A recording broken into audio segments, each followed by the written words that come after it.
And we are back on the 0 Hour. I am your host, Richard RJ Eskow. Everybody seems to agree that right now we're living in a historic moment. Nobody seems to be able to say with any precision what that moment is. It's not like the declaration of a war or an assassination or something wonderful, a new peace being declared or whatever. We know that there are ongoing crises. We know we have a new president, but I'm hoping my next guest will help me make a little more sense of this mysterious moment. He's been on the program a number of times before. We always look forward to speaking with him. Harvey J. Kaye is a historian and a sociologist. He's the author. Why am I having speaking problems today? He's the author of a number of books, including Thomas Paine and the Promise of America and The Fight for the Four Freedoms. He joins us now. So first of all, Harvey Kaye, thanks for coming back on the program. An absolute pleasure, and especially in light of the fact that you said a historic moment, I'll play with that idea and tell you I feel like we're in liberated territory after 4 years of Donald Trump. Well, yes, but on the other hand, that's like people saying it feels so good after you've been banging your head against the wall when you stop. We have stopped that particular form of banging our head against the wall. That's wonderful. But I think there's this sort of pregnant pause or something that we're in right now. And I'm not going to blame Joe Biden for it. I mean, he's been president for just a few days, but I think people are wondering, and you and I have talked before about the fact that Biden, although he has a reputation as and often speaks as a very centrist Democrat, has also said he wants to do both things, has also invoked the president you've written more than one book about, Franklin D. Roosevelt, who certainly was a transformative figure. So there's a lot of uncertainty going on. Or maybe it's just me. Maybe everybody else knows what the hell is going on and I'm just missing it. But what are your thoughts on this present moment? Am I off base here? Okay, well, you know what? Let me start off with a silly fantasy, and then we'll get serious. I remember back in, I think it was the early 2000s, and the New York Times was interviewing former presidents. It had to be in the wake of 9/11, basically. And, you know, the idea of a crisis and how does one respond to a crisis. And they didn't refer back to my recollection to the 1930s, which you and I will do very soon, I'm sure. But I remember when they asked Bill Clinton about that, and I'm going to paraphrase him because I don't have the article in front of me. And I thought, what an egomaniac this guy is. He actually lamented the fact he didn't have a crisis, so he couldn't become a great president. Well, but I will add to that, he not only could he not become a great president, in the trinity of neoliberalism, it's Carter, Clinton, and Obama. And the trinity of neoliberalism gave us Donald Trump, basically.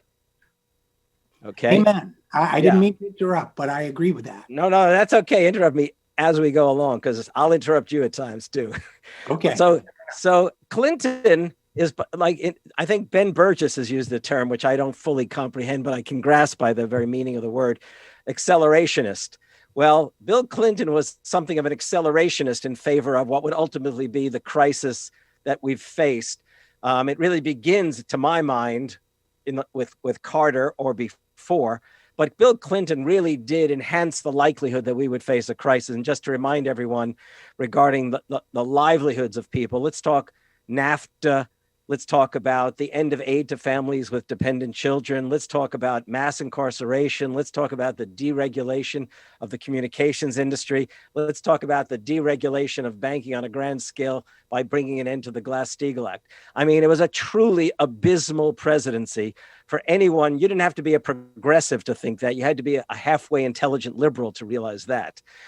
But the thing is that I have this now, the fantasy part. The fantasy part is that Bill Clinton is generous enough, though I don't think he is, to have called Biden and said, you are so damn lucky. Okay. You have the crisis. You can become a great president. And maybe they even talked about it, although I don't think Clinton would ever have been able to explain it properly to Joe Biden. But that's a bit of a fantasy that I have, which is fed by the fact that there was and by the way, everything I'm about to say about Joe Biden is likely going to seem ambivalent, okay, which doesn't help your confusion at all, perhaps. But it was the case during the course of his campaign, in the wake of Bernie Sanders withdrawing from the campaign. And I'm sure everyone realizes that I've been an avid Bernie person going all the way back probably to the 1980s. And as I know you and I share that, but it's the case that along the way, he would drop these hints that he was going to become an FDR. That was what he said. Then other reports, of course, came out that in front of CEOs, he said, don't worry, nothing's really going to change. And in fact, one of his chief advisors, whose name I'm forgetting, you might well remember, made the remark to the effect of, we can't afford all of the things that the progressives want. So Ted Kaufman thank you. When we take office, the cupboard will be bare. Yeah, exactly. And then I'll pause for a moment because I'm going to leave it to you to direct me here on out. Okay. That we've seen a very interesting process unfold, not just in the wake of the task forces that were created back to bring together the Bernie and Biden forces, but especially even since the winning of the presidency back in November. You and I spoke almost immediately after it, as I think you mentioned. So right now, I'm following this as closely as I can, and I'm getting mixed signals, but enough of a positive signal that I'm feeling, and I won't use the word optimistic because I generally don't, but I am feeling hopeful. But the hopefulness will depend on certain forces doing what needs to be done. No, I understand exactly what you're saying. I guess, a couple thoughts, Harvey. Sure. Number one, Bill Clinton didn't have a crisis per se, or at least apparently not of the magnitude. Apparently, Bosnia was not sufficiently catastrophic for him. Perhaps he measures crises in terms of the impact on American lives. I'm not sure. But Bill Clinton, Rwanda apparently it didn't qualify as a crisis for him. But what he did have was, and if you sense an element of bitterness there, you would not be mistaken. But what he did have was a historic opportunity to shape the world order with the collapse of the Soviet Union, and which culminated during the beginning of his presidency. And he had a choice at that moment, which was to create a truly democratic order in the Russia and the former Soviet sphere, or impose a neoliberal order, largely in the person of that, destructive, corrupt buffoon Boris Yeltsin. And we know which path he took. And I'd love to take this opportunity to remind every Democrat who despises Putin that Putin would not be president of Russia if not for the decision made, in my view, during the Clinton presidency. But Obama had a crisis. Obama came in on the right in the middle of the 2008 financial crisis and hedged on his response. And I'm not one of those, I doubt you are either, says, well, he did as much as the Republicans would let him do. I think he did as much as he wanted to do. I think so too. Yeah. And now we have Joe Biden. So I think part of my sense that I'm looking at a hologram or, something that shifts with it is because, first of all, Biden's sending out mixed signals. The Democrats are sending out mixed signals. I'd love to be at least as ambivalently hopeful as you are, although you don't use that term. But my fear is that the institutional momentum of the establishment and of the Democratic Party establishment will lead the Biden administration down the wrong path, although, he's done some good things already, as well as some not so good things. So I'll admit, I'm not sure. The guy's 78, he has nothing left to prove. Maybe he'll do some of the things that need to be done. I remain baffled. Okay, well, let's just look at some of the evidence of the past week in particular, okay? To explain to you my ambivalence and yet hopefulness, okay? And the first thing is that I've for many years I have thought to myself that people really do need to listen to inaugural addresses, that they are not merely puff pieces. They're not merely that kind of moment to enjoy yourself as, the new president because everything tomorrow is going to be awful. And I learned to do this because I looked at the Clinton first inaugural address some years ago, and then I looked at the Obama inaugural address some years ago in light of the kinds of things that the greatest of presidents in the 20th century did when he was inaugurated in 1932. And when he was inaugurated, Franklin Roosevelt, he didn't hesitate to point a finger. He told us how it was that we arrived in the circumstances of a not just a crash, but literally the depths of a depression with banks closing, unemployment reaching astronomical numbers given the record of American job creation. And he basically told us that this was going to be a tremendous challenge, though he also told people there was nothing to fear but fear itself, which wasn't quite true. But what he was really saying is if we act, there is nothing to fear but fear itself. And then you go to someone, say, like Bill Clinton in 1993, and I'll never forget it. And I swear to you, this happened. This is exactly what I thought when I heard Bill Clinton's inaugural address. There was one line in particular that he was repeating from his campaign of 92. And that was his references, I'm sure you've heard me talk about this before, to Thomas Jefferson, because Bill Clinton's own name was William Jefferson Clinton. And he then set out to reenact Jefferson's ride from Monticello to Washington, D.C. by way of his, traveling by bus. Well, then he stood before the American people and those who were assembled on, outside the Capitol, presumably where he was being inaugurated. And am I not mistaken? Was that the one that they called the People's Inauguration, the Clinton one? Was it? I thought it was Carter, but I could be wrong because Carter walked instead of riding. Oh yeah, that's down true Pennsylvania too. Avenue, but right. I could be wrong. Could be, and I could be wrong too. But anyhow, he then gets to this point, which I'm sure you'll remember from his many speeches otherwise. He said, in every generation, Americans expect change or desire change. The word doesn't matter. And he said, or as Thomas Jefferson said, in every generation, America requires a certain change, or Americans will need to change. The emphasis being on Jefferson and change. Right. And I knew it was all over right then and there, because that's not what Jefferson said, right? He said in every generation, Americans will need a little rebellion. Right. Okay? He said the tree of liberty needs to be watered by blood, which is a little intense even for me. Right. Yeah, no, absolutely. But in the inaugural address, he literally changed. And what he was really saying is, leave it to us. Leave it to us, right? And then what did he do? He turned his back on the very folks who put him in office, the environmentalists and the labor unionists. He goes off to create NAFTA, pushes that through, which was a Republican Bush presidency initiative. And then he creates, having run on the idea of national health care, he creates a commission headed by Hillary, which operated for 1 year as basically a secret commission.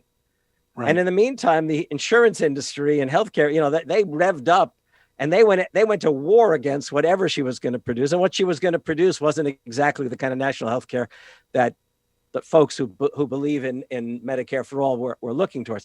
Okay, so that's Clinton. Okay, and I saw it right at that moment. I knew it. I just could sense it, right? And then Obama in 2009, right? In the midst of the crisis. Okay, and I tell you that I figured at the least he's going to do something FDR-like and point a finger up to Wall Street, right? At least tell us that what's wrong. And what did he do? If anyone goes back to reread it, he blamed all of us. He said, right. we're all, and I can tell you, I was not responsible.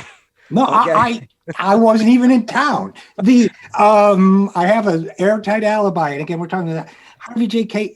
Also, you may remember, look, you may have as well. I supported Obama in 2008. I thought, he's kind of a centrist, but he's an intelligent guy. Once he gets in there, once he sees how serious the problems are, he'll be pretty good about it. And he hadn't even taken office yet, but he had announced the appointment of people like Lawrence Summers and a lot of Clinton administration holdovers. I'll never forget. And a reporter said, you ran on a platform of change. All your appointments have been people that have been in Washington for a long, long time. Where's the change? I'll never forget. He kind of drew himself up and he said, I'm the change. And I turned to my wife and said, we're screwed. Right. This is it. Right. The same moment you had with Clinton, because first of all, it was ego. And secondly, it was as if, l'état, c'est moi. It's like just my essence, is all the change you people need. And then there is this ethos that you mentioned that Clinton reflect, or rather that Obama reflected, which is we all share in the blame. And I'll turn it back to you, but I remember I knew that when I was 14 and Sympathy for the Devil came out by the Rolling Stones, and Mick Jagger sang, we asked who killed the Kennedys when we all know it was you and me. And it was like, Mick, I had nothing to do with it.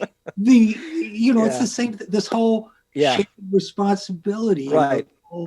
Ethos of the Affordable Care Act, that we all have to have skin in the game.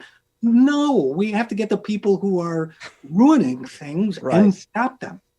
Yeah, by the way, and help me remember this, because they tend to blend together, these presidencies we've been referring to. Hope and change, was that Clinton or was it Obama? I think it was Obama. Yeah, well, it was Obama because Sarah Palin said, oh, how's this hopey changey thing? Right, that's right. Yeah. So you see, what we didn't realize, it was Bob Hope and Change.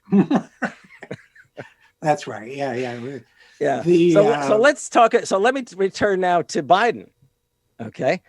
And tell you of my thoughts then in the course of 48 hours. Okay. So I paid very close attention. And I can tell you the first, call them paragraphs, the first lines of his address, he delivered in a way that reminded me, and no one's going to know who I'm referring to, but of the kinds of radio plays that Norman Corwin back in the late 30s and early 40s wrote. They were very dynamic, and Corwin was a very, very progressive and the best known radio writer and producer of the day. Okay, I mean, and believe me, I mean, really a radical by any standards. And in some ways, the dynamism in Biden's voice in the first lines, maybe paragraph or more, I thought, wow, this could be a great speech. I just for a moment thought, because maybe somebody knew of that stuff and they were modeling after that kind of radio stuff. And, and there was, I knew unity was going to be the theme, but the further he went, the flatter it got. And here's what I mean. Yeah, he grabbed hold of Lincoln. By the way, that wasn't very original. So did Barack Obama. Okay. They all do. They all do. But this was the time not to talk of Lincoln. This was the time to talk of FDR. And what he didn't do it once, not a single reference to FDR. Moreover, and this was the really maddening part, in light of Joe from Scranton, who always said he was a union man or something like union guy, not a single reference to labor. He referred to workers, but he never referred to labor.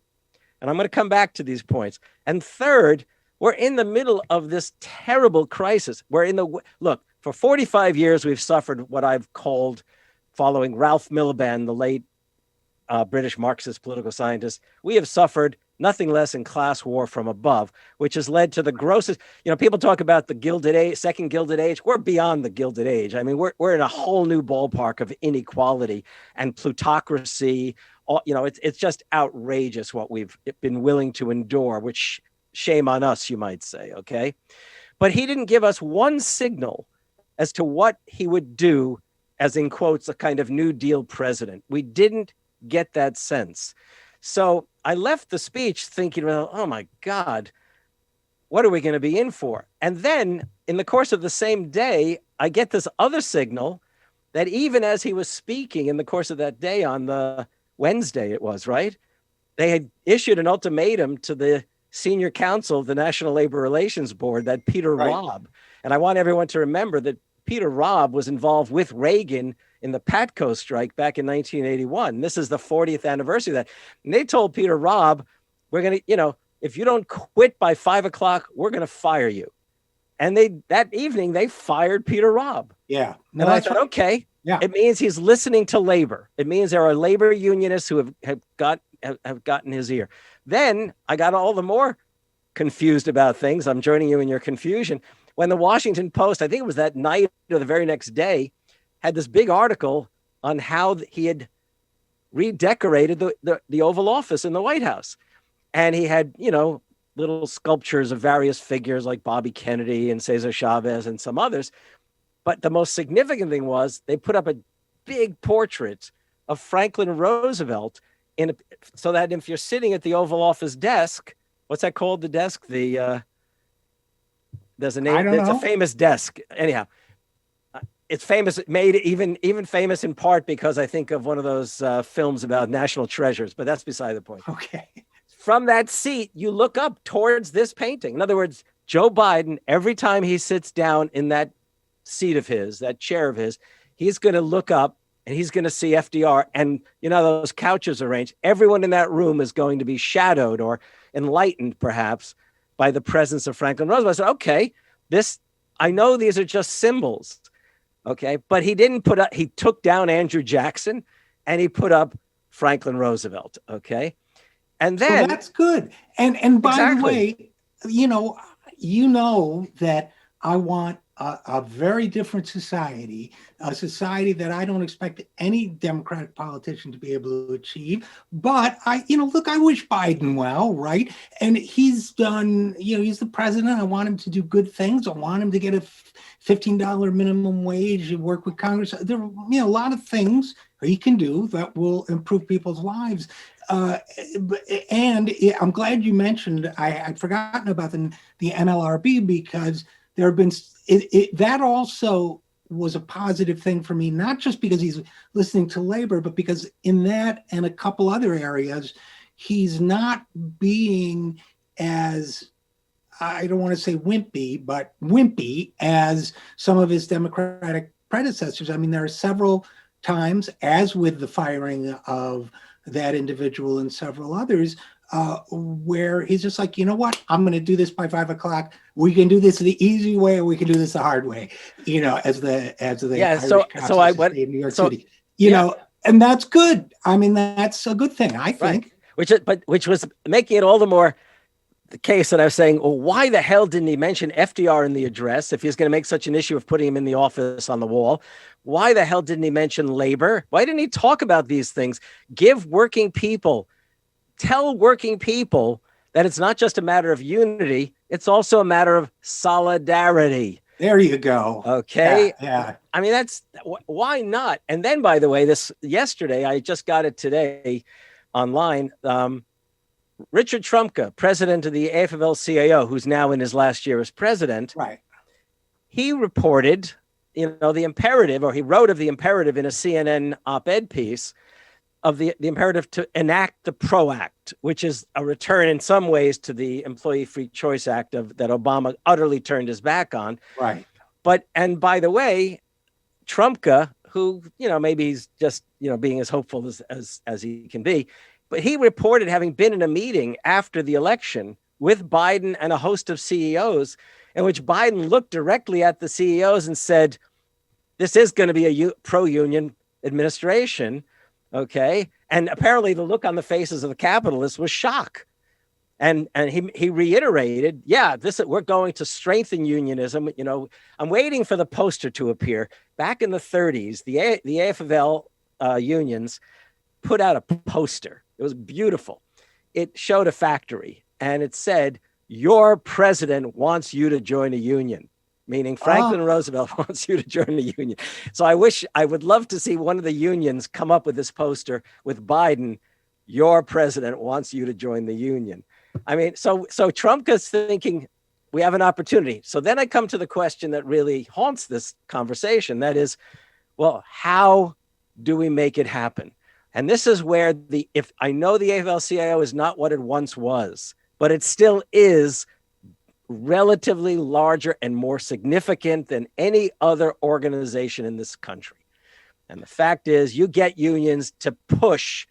You make it clear that the Democrats are now either going to make these things happen or they are going to never return to Washington again. That's how it's going to have to be. Well, I'll tell you what, if the AFL-CIO elects Sarah Nelson, you bet, head of the flight attendants union, we'll get that. But, that's my beautiful vision that probably won't happen, but that's never know. Shared vision of ours, a shared vision.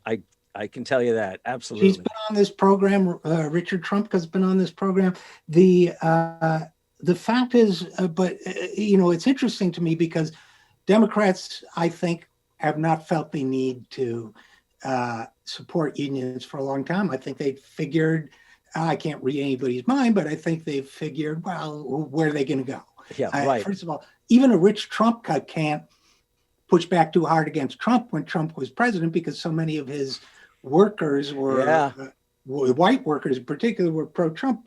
But I think the Obama attitude was, I don't have to push organizing rights in the workplace because they know the Republicans will be even worse. So the question is, will Biden take that sort of lip service and take it to the next level of actually pushing for the laws that will help workers? And I'm delighted to hear that anecdote about the CEOs. On the other hand, we know that I saw an article a couple of weeks ago saying that more Wall Street executives are donating to Democrats now. And the headline was, "Is Wall Street turning blue?" And we know that Obama got historically high levels of Wall Street support. I believe Biden did as well, although to be honest, I haven't looked at it. So, the generous interpretation is, from a human point of view, is, well, he's got two constituencies. He's got to raise money as well as get votes. So we'll do the right things to raise votes. And I think this is true of a lot of Democrats. Even if they wanted to do the right thing, though, they need that money from Wall Street. So I don't know. Where does that leave? So, we're making a great case for not knowing what the hell is going on here. Okay, Harvey. But I'm going to now offer you my presidential campaign platform. Okay. So you're running for president? I'm kidding when I say that, but I am going to tell you what I think can actually happen. Okay, this is my sunny scenario of what we can do, and if we're capable, if labor and other groups on the left, liberal and progressive, push effectively. Oh, by the way, and we left out a key difference between now and then. That is, then of the Clintons, then of Obama. Bernie Sanders is the chair of the Senate Budget Committee. True. And you cannot discount the value of that. That is really significant. This is Bernie, who for years, as you know, you've had her on the show. We both know her, Stephanie Kelton. Okay. Right. And Bernie laid out immediately in the wake of the victory the Democrats had an agenda for action. And then he becomes the chair of the Senate Budget Committee. And I can tell you, I have great expectations of the kinds of things that even if Biden gives a nod in a certain direction, Bernie will turn it into legislative initiative. So here's what I'm thinking. I think given the 50-50 split in the Senate with the tie vote in Harris's vice presidency or presidency of the Senate, Biden has to follow the 4 R's of FDR. Okay. By the way, I'm the one who called them the 4 R's, but here they are. There's relief, and that's the pandemic rescue plan, relief. Then it's a matter immediately of going huge, going big on reconstruction. That is massive public works infrastructure modernization with a decided Green New Deal tinge. Okay. And by the way, there's more to it than just creating jobs, which, by the way, is fundamental. It's also going to make this nation safer and healthier and readier to face what we face in the 21st century. if done properly. But the other thing is that you can literally build into it this. Anyone involved, as a public employee, or even more importantly, as a private employee of a contractor who met whatever, will be guaranteed health care. This will be the opening wedge for Medicare for all. Second of all, they will receive at the least a $15 minimum wage. And third, especially with the private sector in mind, guaranteed what the NLRB was created for in 1935, guaranteed right to organize and bargain collectively. Now, if the Republicans figure out a way to pull out any one of those, well, then Biden has to do what any smart president does in a crisis. That's when you wield the executive pen on an executive order. You make it the order that all federal contracts must include health care, that all federal contracts must be $15 minimum wage, that all federal contracts must guarantee the right to bargain collectively. I mean, I can see this happening, and I'll tell you, and we already know what budget reconciliation is. This is going to be a money question. You don't need 60 votes, okay? You need 50 plus 1 votes. And by the way, Manchin has already said, I don't know if it was a slip of the tongue, that on that question, he was ready to go to $4 trillion. How's that? I didn't hear that. That's interesting. Yeah. So I can, and by the way, of course, because he's smart enough to know West Virginians need exactly that kind of thing. So that's the thing. If Biden goes big, you know that Bernie is going to be right there with him, and they're going to make it happen. So I'm going to add one more element to this discussion. That all makes tremendous sense to me. I think Biden has said he's going to do an executive action about $15 an hour already, but it all makes sense to me. But since we've been talking about the FDR analogy, there's one piece of it. I think I brought it up before in our conversations, but when FDR took office, you had these things called Townsend clubs, as you well know. Yeah. I think they had 2 million members, which for the population of the country back then, it was considered would be equivalent of many more today, calling for something like what became Social Security. You had labor activism, you had the communists pushing for programs and really looking like they could get traction if the major parties did nothing. So since activism and movements are a big focus, certainly of mine, and I think both of us, I think all of this points to increased opportunity as well as an increased need for consistent and major activist pressure, movement pressure, right? Not only to get Biden to do the right things, but to get Congress and state and local governments, if they can ever get their finances straightened out, to do the right things as well. What do you think? Yeah, well, first of all, just for the historical record's sake, the Townsend clubs were pushing for something a little bit different than Social Security. They wanted direct payments to older folks who would would go out and pay for things. I think they were like $200 a month. There was some kind of thing. But we should realize that before FDR went to Washington, that he had already on the campaign trail talked about what he then called old age pensions, number one. And number two, the only reason that Frances Perkins, the first woman to ever occupy a seat in the cabinet, who became the Secretary of Labor from the very outset and stayed with FDR all the way through his administration, they had a deal. She would stick with Roosevelt if they got Social Security in the first term. That was the only basis upon which she would leave New York and go to Washington. And he said, I'll do it. So what's good about it is that the Townsend clubs and other groups that were pushing for this stuff literally were pushing a president who always said, I agree with you, now make me do it, which was to say, you're going to have to be out there so I can tell Congress we have to do it. Now the question is, will we empower Biden by pushing and enabling him to say, we got to do this. I mean, we really have to do this. And the third, by the way, I said 4 R's. The third R was reform. And FDR's 2 biggest reforms were Social Security and the National Labor Relations Act. Let that be a signal to Biden if anybody gets his ear. And the fourth, and notice I left this to the last, is recovery.